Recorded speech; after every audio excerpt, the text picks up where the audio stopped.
Thank you. We're going to be discussing more about staying connected this afternoon as well, so there'll be a variety of ways, and that will be also excellent. Great. So what I'd like to do is start quickly with just a reflection on the interdependence drawing exercise that we did. So let's go ahead and just take a moment, quiet and calm our bodies. And I'm not going to take you through a full formal practice, but I would like for you to independently think about the process from coming up with the human-made object all the way through to the endless knot poem at the end. And if you'll consider personally any aha moment or insight that arose for you during that process. So let's go ahead and give ourselves a few moments to consider that, and then I'll bring us back with a chime.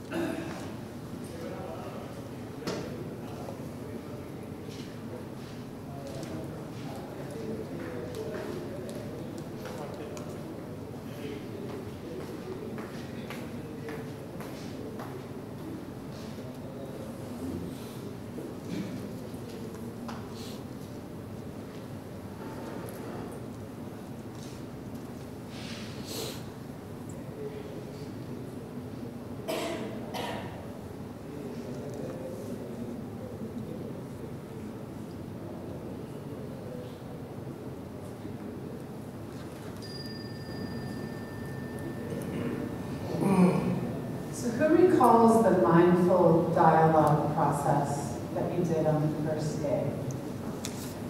Yeah. So I'm going to go ahead and give you instructions now. What we'll be doing is a mindful dialogue in pairs. And we're bringing this back in at this point because within the social domain and the systems domain, we also include the development of skills of interaction and active listening, communication skills, empowered communication. And so this is a primary structure of engagement for C learning, in which we're building those capacities very directly. So anytime that you're building in C learning into your school schedule, ensure that this sort of structure of engagement becomes a natural part of the culture of the school. Or classroom, so that those skills are being built over time. So to remind you, there's a partner A and a partner B. Partner A will be given only 90 seconds, and I'll be using the chime to denote that. So we have to be very, very tight with our time. There's a reason why we have the 90 seconds. This is so that one can distill all that they've been thinking about into the core and essential pieces that one would like to share with the other. Partner B will be attending to the needs of the person who's speaking by listening and taking great care to not respond verbally to that individual. So there's an active component to both of these roles. After the 90 seconds is over, as partner A wraps up, then partner B will share, and partner A will assume the role of active listening. Okay? I have a few questions that I'd like for you to consider before we begin. And yes.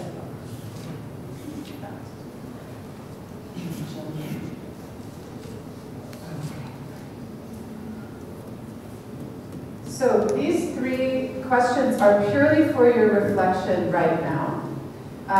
When you share, you don't have to cover all of these questions. In fact, if you only want to share 90 seconds of your thoughts on question 1, or 90 seconds on your thoughts on question 3, but we would like for you to go through the full process. And the idea here is to consider an insight that occurred within the interdependence drawing, and think about how that insight maybe led you to a shift in perspective, led you to a shift in an emotional state or an attitude, or if you could even think of how this might shift your behaviors after considering the awareness that you now have of these countless others who affect us every day. And then finally, the third question is, how can you support the deepening of this shift of perspective to become an embodied part of your understanding and actually create a new lens with which you see the world? Okay, so this is really about intention setting. How can you deepen deliberately this insight in any way you can have? So I'll give you a moment to think about this, and then we'll turn to the neighbor and begin our process. If you feel that you need to write these down, you may.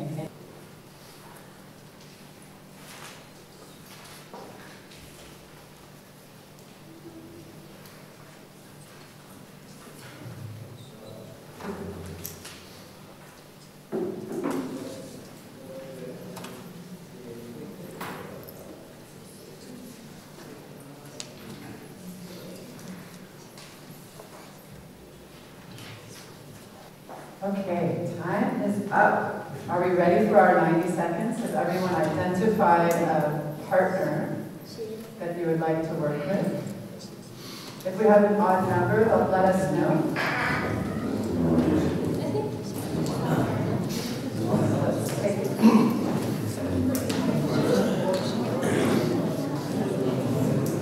Okay, so before you start sharing, let's make sure everyone has a partner. And then time will know the beginning of your 90 seconds.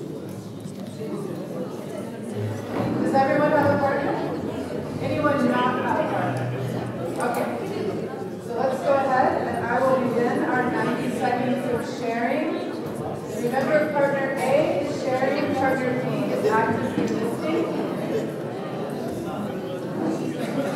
What's happening?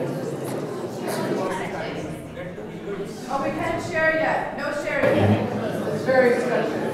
Very.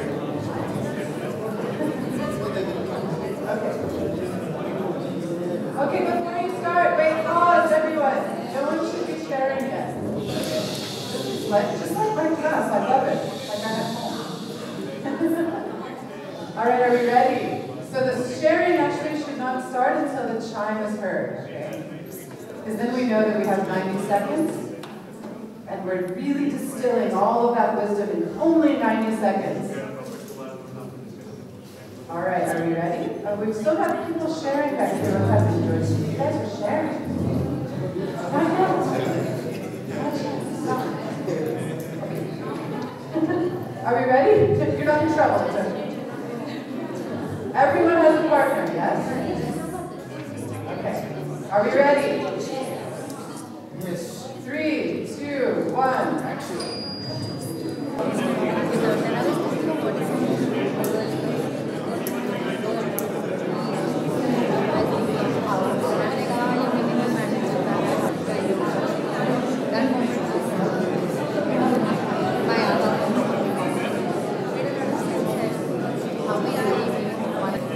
Okay, let's have silence. Please thank your partner for sharing.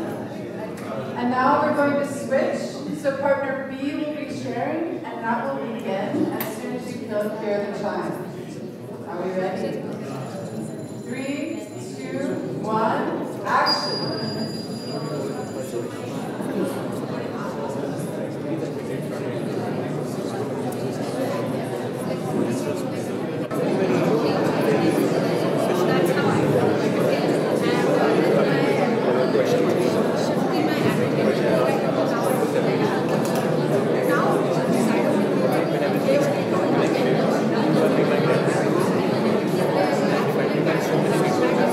How do I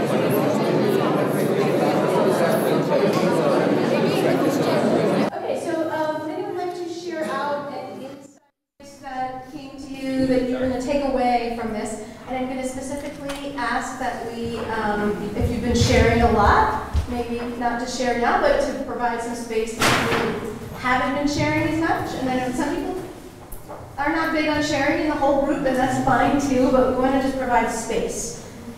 Yes? Great.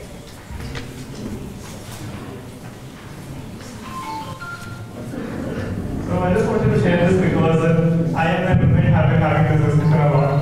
So yesterday we were reading this poem turning to one another, and there was this line that says, remember, you don't fear people whose story you know.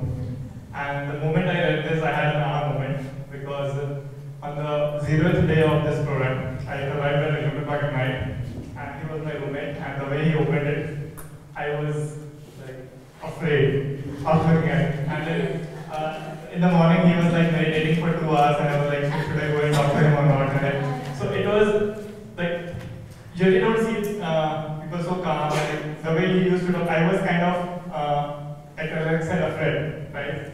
And but over time, over lunch, and like after dinner, we kind of talked about each other, and he told me the entire story of how the journey has been for the last 6 years, post his college days. And after knowing this, I'm assuming that there's a very strong connection that we have made, that we have talked about a lot of things. And we became friends, right? So this line which says that you don't fear whose story you know, it came live to me like in these 2 days. This was a very amazing argument. Thank you. Thank you for sharing that. Somebody else have the microphone in the back? Somebody new who was sharing?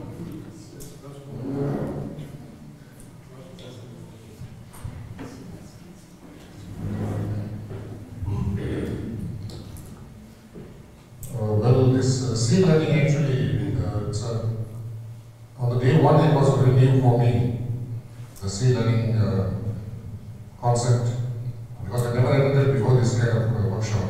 But I have been doing lots of reading, own reading, research, listening from others. But today now, this is the last day. For me, it's something like the aha, because I've been really empowered now with new skills, inbuilt skills. I have my own framework, which I've done in my school. Now I try to, every evening when I go back to the room, I try to incorporate what is really happening in this workshop and what is the framework. So when I try to incorporate something like working out, because I started with exploring kindness in my framework. So then today morning when I started again thinking, it somehow become like, oh, it's a aha moment. It's working out now, gradually. Then regarding the emotion, attitudes and behavior, it's something like, okay, maybe this is the last day for us. Maybe we depart from here, disengage from here, discourse.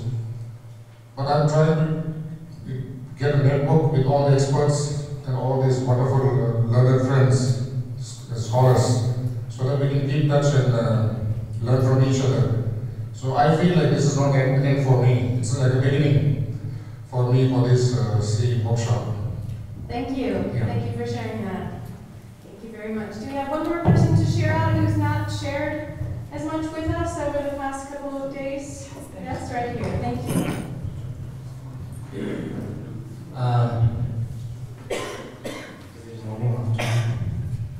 Good morning.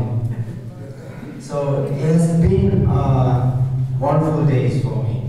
When I reached here, I had no idea what should I do, but I had a little bit of background about this e-learning, little bit, not much. I just read the ethics for New Millennium and Beyond Religion, so I was okay, I can do that. But the first day was kind of frustrating and suffocating. So what can I do? How should I implement all these things? So now this morning the activity, interdependence drawing, it gave me a lot of sense to start this C learning in my school. Probably it may help you, I'm not sure. So while we were drawing all this chart and number of words, countless words, what I found was like, there were a lot of different ideas come up here.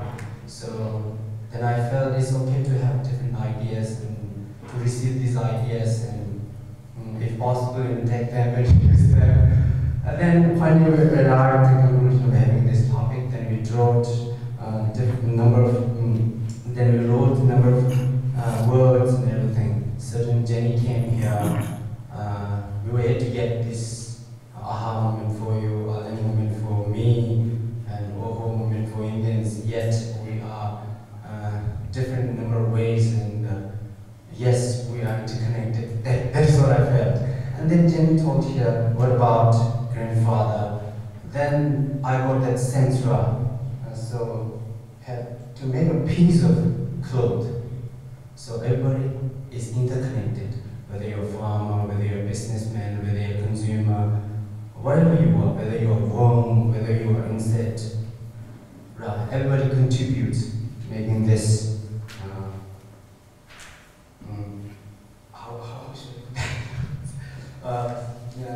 Everybody is yet, number of ways we are different, yet we are connected, interconnected. Then I thought, yes, then I can use this chart and interdependent story to start my C learning. So I don't want to go back and teach them all this concept, this difficult concept like compassion, empathy, emotions. So all these things are not my backgrounds. So I thought like, why I shouldn't start with that chart? Let them draw. They don't, explain these concepts and let them find out by themselves. So at the end of the day, it is the last day. I feel kind of sad. So I wish that I could have more days to learn. So that was my impression for the workshop. And initially I was lost. I was nowhere. I was in the middle of nowhere. Until I got a little thing to start this C learning in my school. And thank you so much for listening. We're going to have more time for sharing. We need to move on to the next thing right now, but we will, and I will ask again to hear from some voices we haven't heard from. It's just really wonderful to hear different perspectives and different people's experiences. So we really appreciate you volunteering to do your sharing. Thank you. So we thought it might be helpful for you, now that we're moving into thinking about implementation. We will be doing a design plan with you after lunch. Actually, you'll be doing that on your own together in groups. But we'll walk you through that process.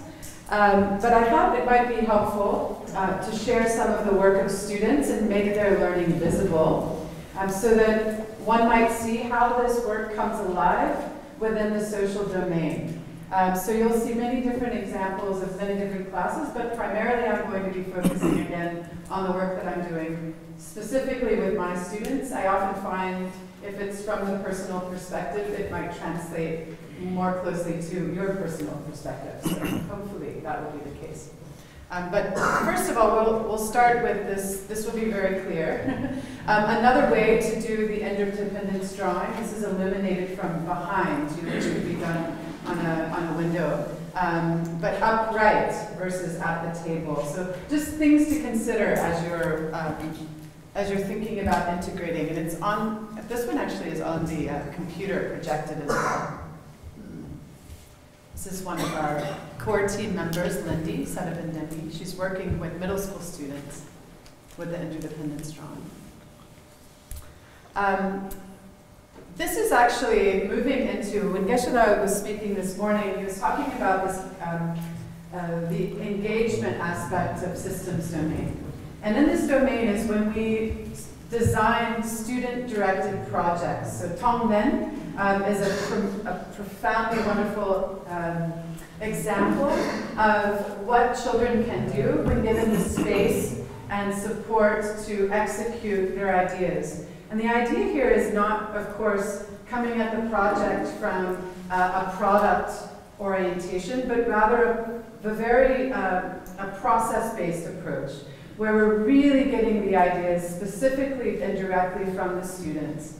But within the systems domain, one tool that I use is a model of causality. So we actually look at a real-world global dilemma or a national dilemma. So for example, we might use immigration in the United States, which of course all of you know at the moment is a very, very hot topic. In fact, it's quite a forest fire, I would say, in our country. And then also global warming, for instance.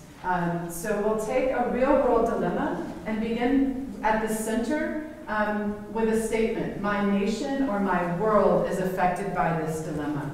And from there, similar to the interdependence map, they begin to map the causes of that issue from their own perspective. So they may actually need some resource tools to provide them with this, and it could actually be quite extensive, you know, that they research those reasons first. You can take it quite slowly, or you can just work with what they know, the framework they know. And it's okay if they're not correct.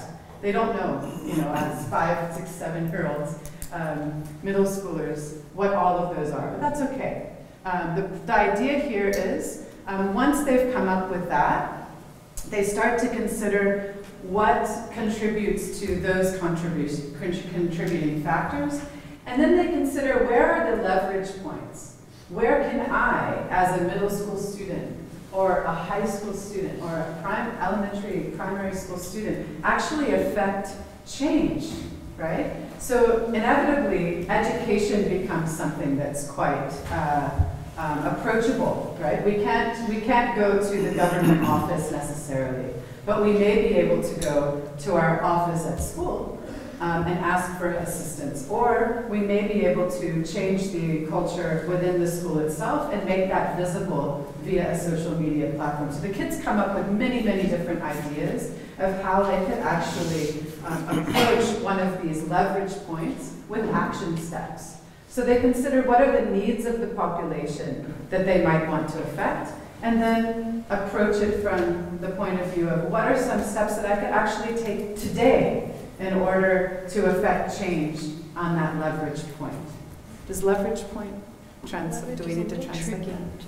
It's so really also self-compassion is a very core piece of this, recognizing that there are limited capacities, right? And realistically, there are things that one cannot do, but also there are things that are very realistically possible that they may not even consider. So there's this empowerment they can step into.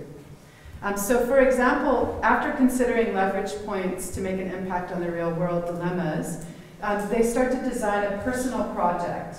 And I have some examples. So 2 of my students' projects are as follows.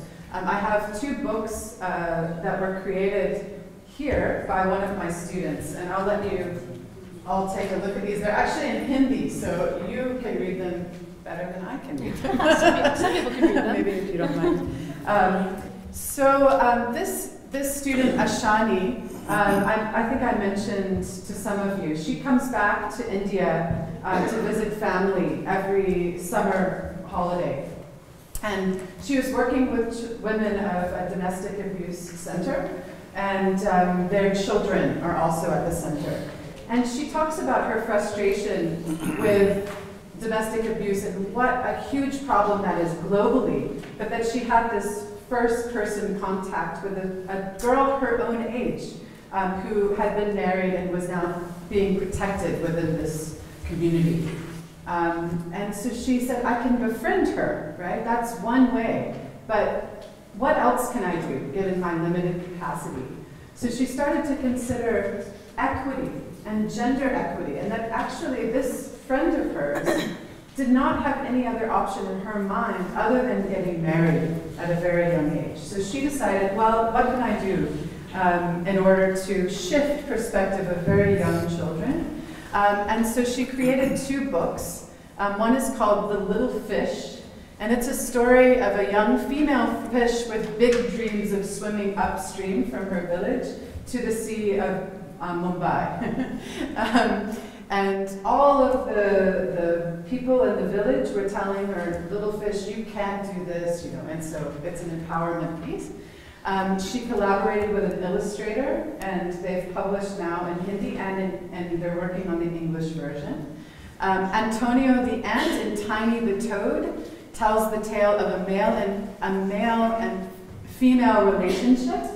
Antonio is an ant, and he's expected to work diligently in an anthill while tasks are given to him by others. He experiences bullying at school by teachers and students, and Tiny the Toad wears sticks as antennae, as gestures of solidarity with her friend. And other students are inspired to do the same, and it's the teachers who see the gestures of the student who actually cause the shift in the culture of the school. And the teachers just dismissed it before the student took action. So that's one example. We only have 3 copies of those, so I started here, but when you're done, just pass them on to the next table so everyone can take a look. Thank you. And this is my youngest student. So she was 14 when she joined the class. And she has published a book of her own prose and poetry based on the topics of self-compassion.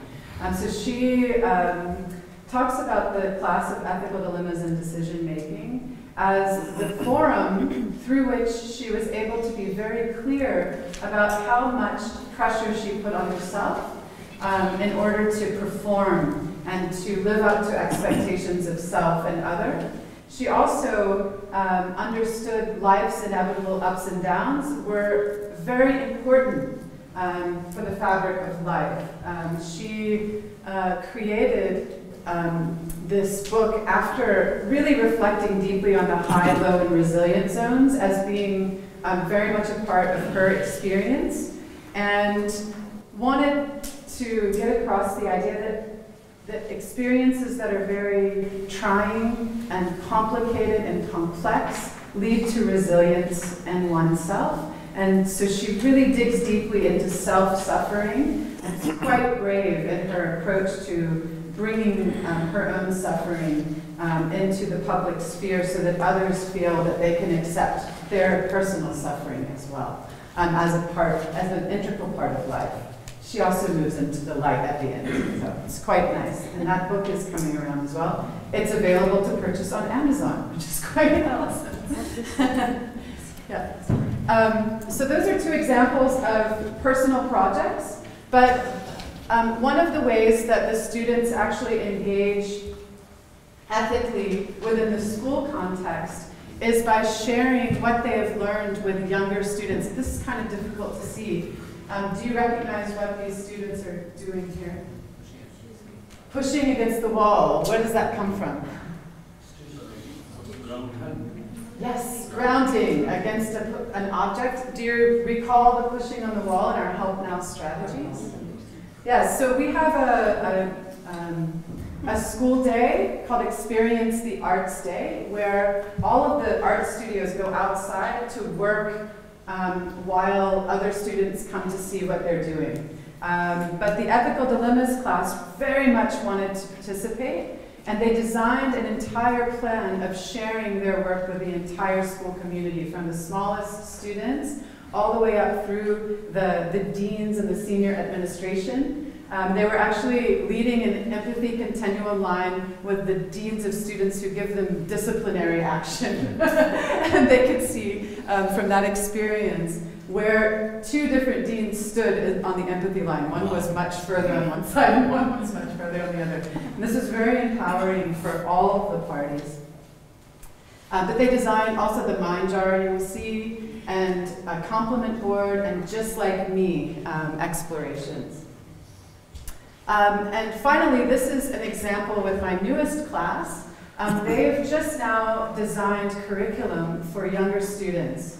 So I gave them the task of designing attention stability or attention training exercises that are very short duration, so that a teacher can just pull one of these activities out and try them with their students or incorporate them at any time. So they had a very specific structure and template, but they worked together in groups to create very sophisticated attention training work, shared those first in a fishbowl exercises with one another to test them out, They refined them, and then they went to the middle school and worked with the middle school students of a similar C Learning elective class in order to teach them attention training skills. So this is the day that we went.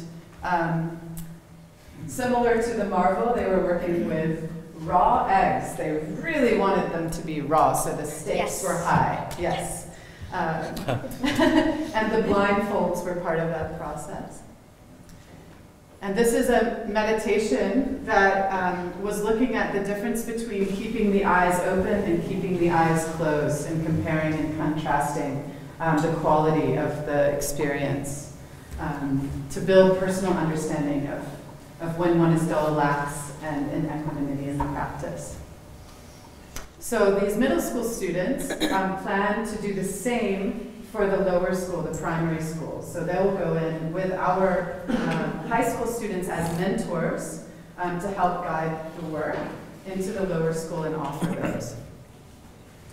Okay. Are there any questions about this section? Can I make a quick comment about Yes, please. I just want to make a quick comment about the last thing that Jen mentioned, which is having the older students teach the younger students. How many of you have been involved in doing that at your school? A few people. Okay.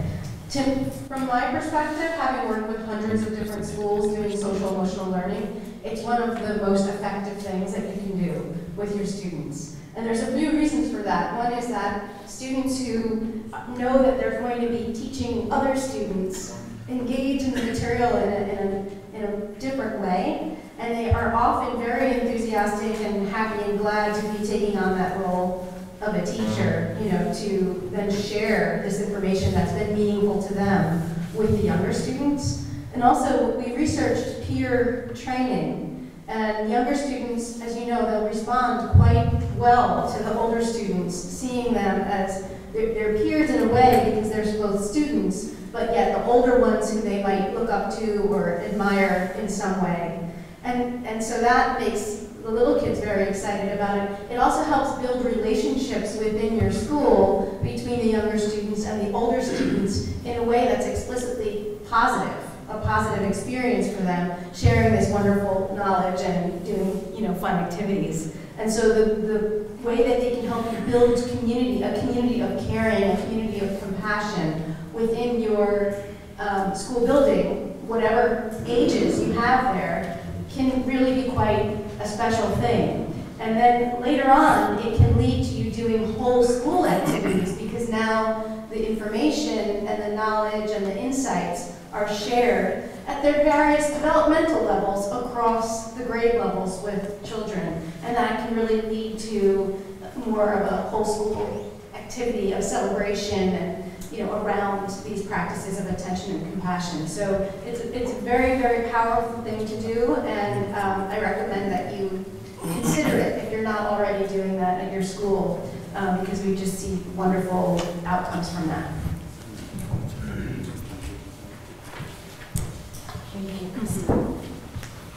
So we're going to move on, and this is the point where the workshop sort of stops.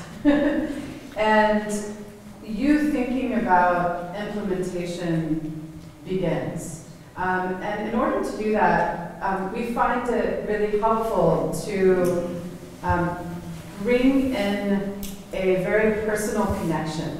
So this next reflection, I'm actually going to have you do as a formal practice that I'll guide you through.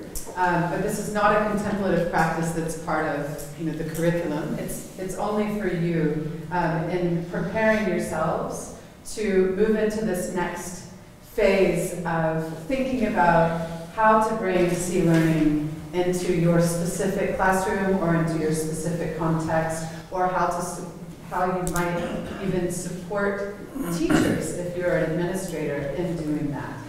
Okay, so why don't we go ahead and assume a posture where you're comfortable.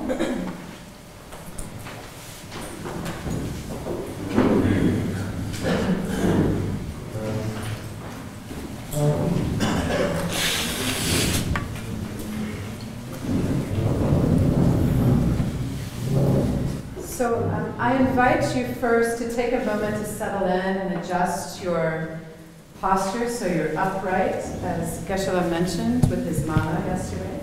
If we have our spines erect and comfortable. And let's go ahead and take 3 deep, deliberate breaths in and out and release any tension or any thoughts, any enthusiasm or dullness. Let's go ahead and breathe in those fresh air and release out any tension with those first 3 deliberate breaths.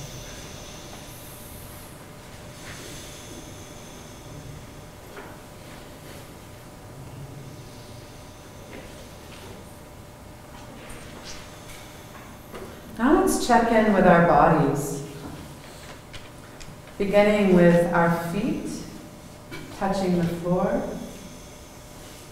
You can bring your attention there to where your feet touch the ground or your body touches the chair.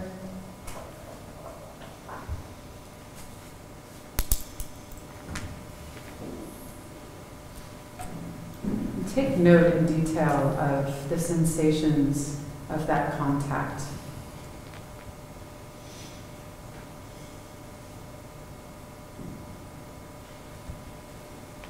As you move up from your feet, maybe do a brief body scan from the ground all the way to the top of your head.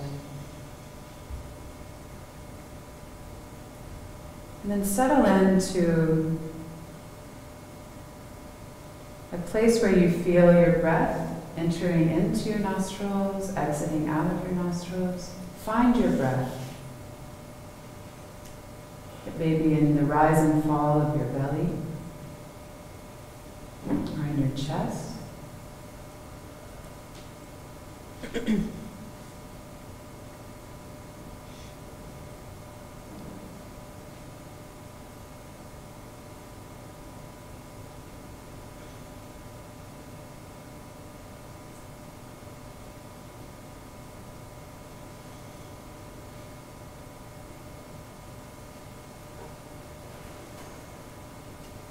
As we settle into this breath, let's take a moment to bring to mind a resource.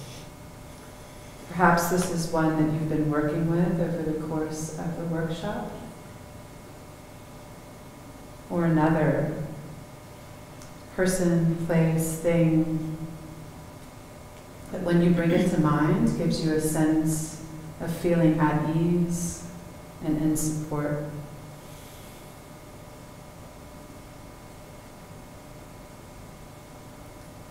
See if you can bring this resource into the mind's eye with as much detail as possible.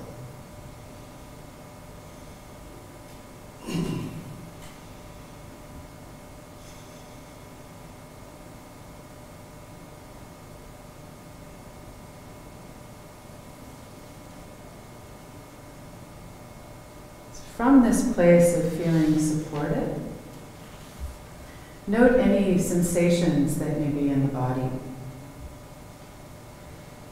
Sense of warmth, maybe there. See if you can attune to this sense of being deeply supported.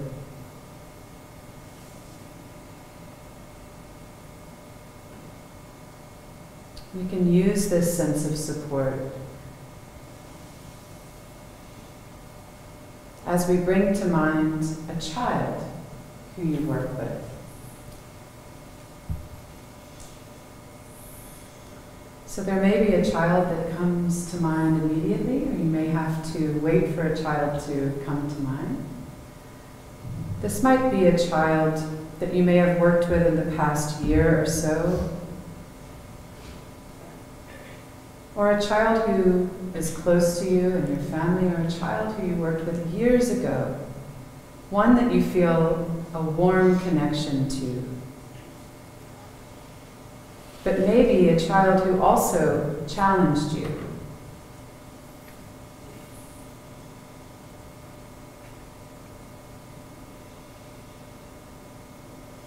So as we begin to consider this child and think of them in detail, let's think about our relationship with that child, where it began, any obstacles that came or challenges that came with the work that you did together.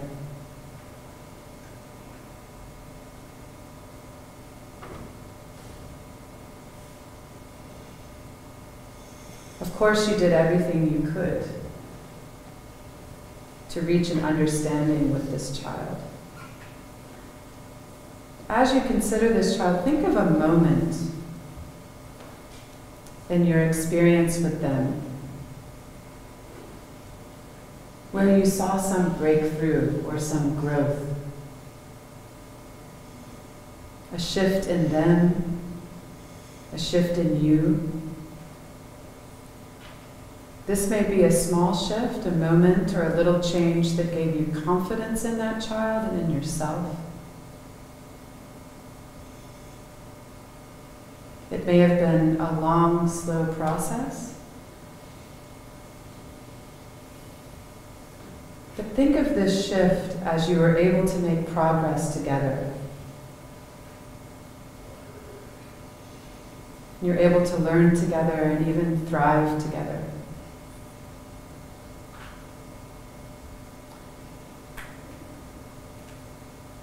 Let's now think of you and this child in a state of confidence and courage, open to grow and flourishing.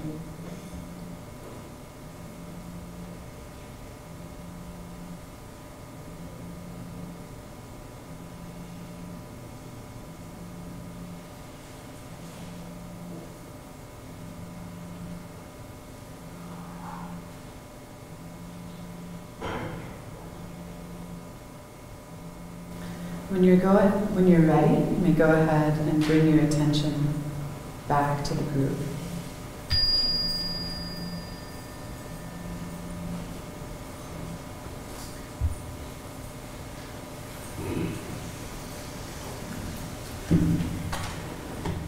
So this is the reason why we're all here, right? The needs of these children with whom we're so connected.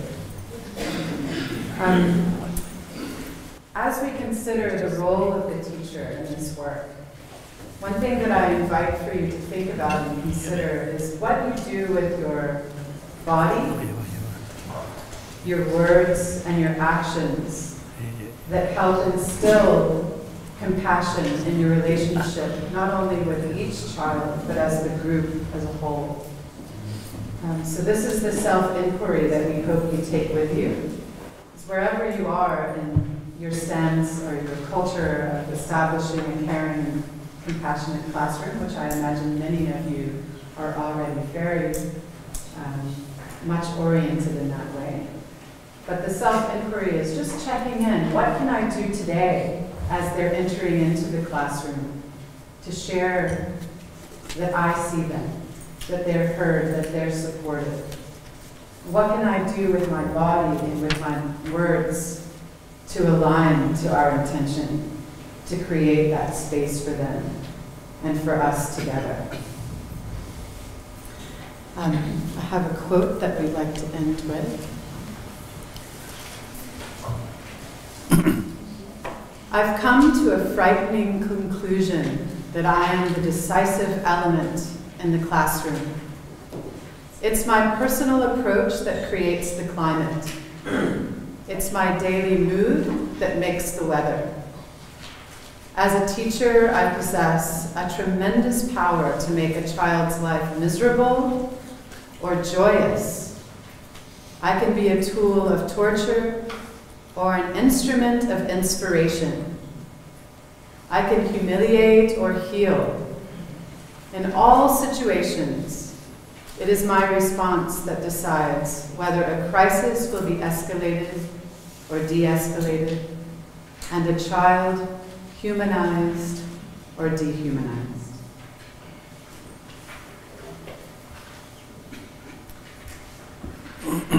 Thank you.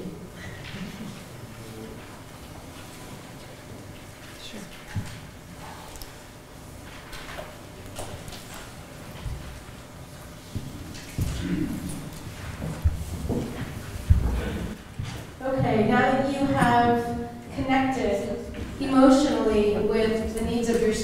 said why you do the work that you do, why you're an educator, and what fuels you to continue to be an educator despite all the challenges. We'd like you to start to think about the work that we've specifically done together over the past couple of days with C Learning. So we have a few questions for you to consider. They're pretty general to start out with, just to get your mind going here. When you're thinking about incorporating C Learning into your setting, whatever that might be, if it's a classroom, school, organization, after-school program, outreach, I know some of you are involved in different efforts. You might want to consider, in order to make room for that work, is there something else that maybe you should stop doing? Or maybe you're doing something right now and questioning whether it is aligned with the C Learning approach with respect to attention, compassion, and engagement. Yes? So what should you maybe stop doing, and what can you keep doing that is already aligned, that's working well, that you might want to deepen or continue? Okay, so I think those two questions are rather related there, to think about that. And then what should we start doing that would help integrating this work into our classroom or other contexts? So in other words, now, how to begin. And some of you are already engaged in this work and have been using some of the draft lessons and materials. Some of you, this is the very, very new, right? So how you would begin is going to be dependent on what you need to get started, right? That might mean you have more questions that need to be answered, and that's fine. So we want you to make note of those as well. So what we'd like to do right now is actually just to give you some silent thinking and writing time to consider these questions, and then have some table group discussions. When we get back from lunch, we're actually going to go through some information for you about implementation, about the launch that's coming up in April, and then have you work in teams. Some of you are here with other people from your school, so we want you to collectively work with them on this process, and others are maybe singles, and we'll get you into a group so you can get that support, okay? So for right now, just give you some quiet time to think and write a little bit, and then we're going to discuss. And if other, questions or things coming up for you around getting started, you feel free to write about that as well, okay? Because I can't anticipate exactly where everyone is in your head, but use it as an opportunity to think and write. It's clear, yes. These are questions you're considering, thinking, and writing about before we have our discussion. So maybe 5 minutes right now to think silently and write silently.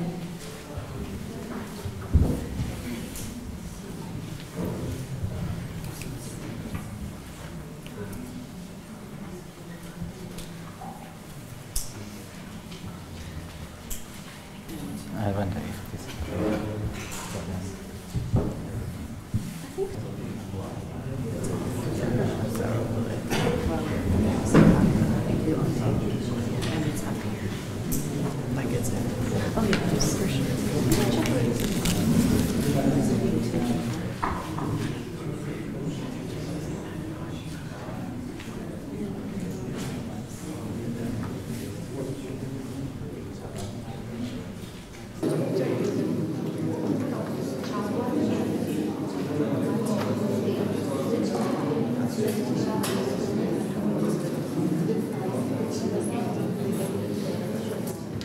Okay, great. So now what we'd like you to do is just share in your table group what's coming up for you. Just share in your table group. We'll give you about 6 or 7 minutes in your table groups to have some discussion around this, okay? So please feel free to share. Yes, in your table group.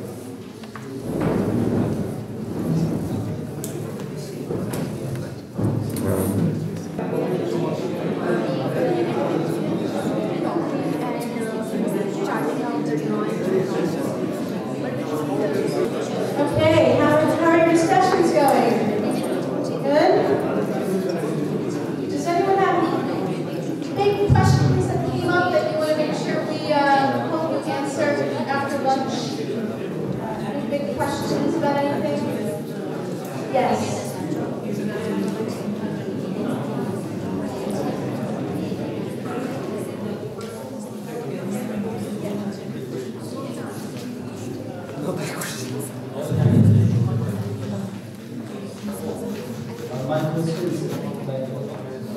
only talking about interdependence network. According to Buddhism, one day training compassion and compassion and kindness. Normally we use Dakshin Yangji that you didn't know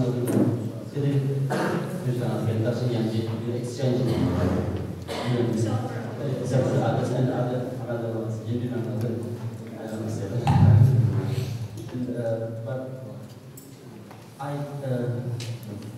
couldn't understand this method. They're using the interdependence network as a method to contribute, cultivate compassion. In Buddhism, maybe this is because of my lack of understanding. However, in when we come to Sila, then we use it interdependence. Then, for instance, like class, we can say, okay, we can tell them, imagine your parents, people who is related directly to you. But how can we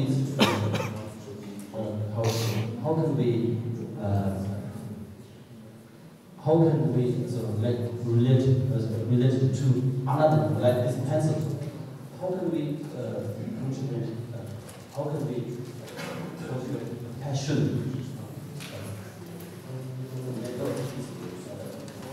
This pencil, because maybe what the child said upset. No, this is not the result of compassion. This is just the result of money. Maybe he's doing his own jobs because of his own families or his own son. It's not a sort of directly connected to his compassion on me, on our class. This is just because of their difficulty. How can we make relate to people who is not directly related to? Thank you.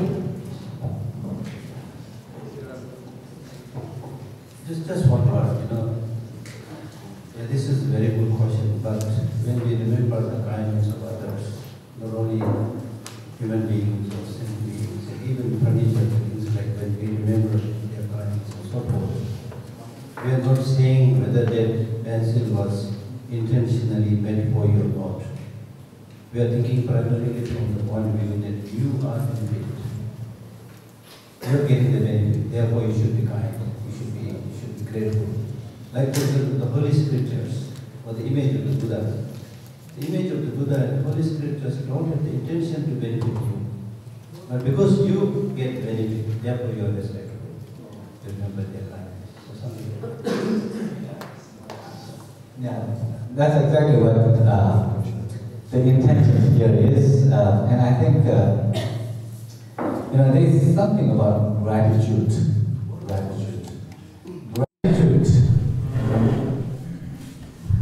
We feel grateful to someone if it is something that we consider very important for us, and if we receive from someone, we naturally feel grateful. When you feel grateful towards someone, gratitude has a quality of warmth. You feel warmly towards others. It's tender, very close, very close. So the main part is not to just think that pencil maybe that you may not really value it, but think about things that you do really value: your food, your education, and so many things that you can value. And if we get into this habit of recognizing that all the things that we appreciate, we need, how they actually come from people that you see around, you work with, people working with the family. Think about, for example, we may live in these big buildings, beautiful buildings, high-rises and all those things, but who are the ones constructing them, pouring them cement? If you look at that, all those just people who are, kind of with all their kind of sweat in the heat to build these buildings.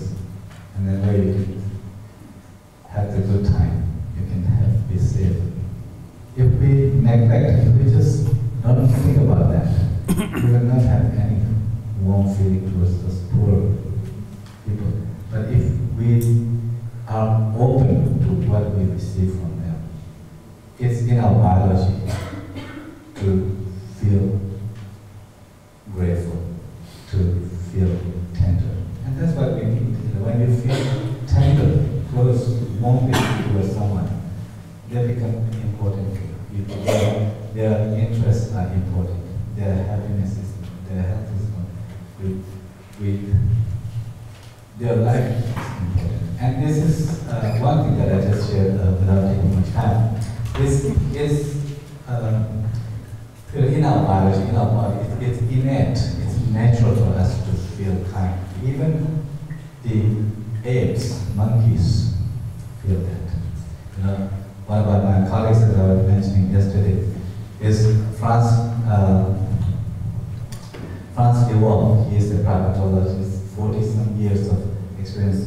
His work has changed the way that how biologists, scientists today think about our human nature. Instead of thinking we are deep down, we are just selfish beings, just thinking about ourselves. That used to be the thinking in the sciences, in modern scientists. That we are basically selfish beings. We have this kind of, on the layer, this altruism kindness. When you really are pushing, you're just going to be thinking about yourself. That was the thinking. But Franz Losel works and many other primatologists and evolutionary biologists, this thinking has changed 180 degrees around. That 100. Now the thinking is that we are, of course, the selfishness also is indeed innate thinking, but it is there, but kindness is innate also. It's as fundamental as our selfishness, if not stronger. And these apes, they call it bonobos. One word. Just one more. He illustrates this by showing that in the apes, what happens is that when you throw the bundle of kind of grass that they eat food to the colony of apes, bonobos, whoever receives this bundle of food is the owner. All the others, even the most powerful one, just begs instead of just taking it away. And that's how. From there, you can see that who is sharing with whom. So what they find is that after observing over 7,000 of such food sharings, what they find is that what predicts, that which they share their food is receiving grooming earlier. Once if they receive grooming earlier, and then when they get food, those are the bonobos they share the first. It changes. So the biologists talk about how this gratitude that is characterized by a sense of warmth, tenderness towards others, actually is a natural selection. This response. It's nature. It's natural development. And it is this that helps the favor go back and forth. You share with someone, it changes the way that how they feel about you, and then they will be more kind to you. That changes my feeling. I will change with you. And as I was saying yesterday, today the thinking is that we survive and thrive because of cooperation. And then gratitude is what promotes cooperation. Gratitude is what is one of the keys for compassion to arise, because gratitude leads to this sense of closeness, and that sense of closeness, the endearing feeling, is the key for compassion and love. Inside of that, they can support. Just one very important. Okay, I will not spend much time, but I'm really trying to say one more sentence. Please. Because this concept of developing gratitude is related to our the bigger question of the benefit of developing positive attitude. Okay? For example, if you develop negative attitude, then there's no need for you to remain grateful to your parents. You can develop a negative attitude and say, the parents have to take care of me because they have produced me. Because they produced me, now I am suffering. You see, so you develop this negative attitude and forget about gratitude and say all the bad things, do all the bad things against your parents. What will you get then? So it's really like developing positive attitude in general. Because in today's world we have this habit of complaining, looking at the darker side, not being able to appreciate the positive side. So, this is a very important point to note down, the positive attitude. Okay, thank you. Thank you. Thank you for the question. Thank you for the responses. I think that illuminated that. When we get back from lunch, we will ask you to sit with the group of people that you came to this workshop with. So those that, if you're not already seated that way, those that you work with, and if you came on your own, then we will help put you into a group. And we're going to be exploring implementation when we come back from lunch. So again, lunch is until 1:30. So 1:30 promptly, please be back here ready to go. Thank you.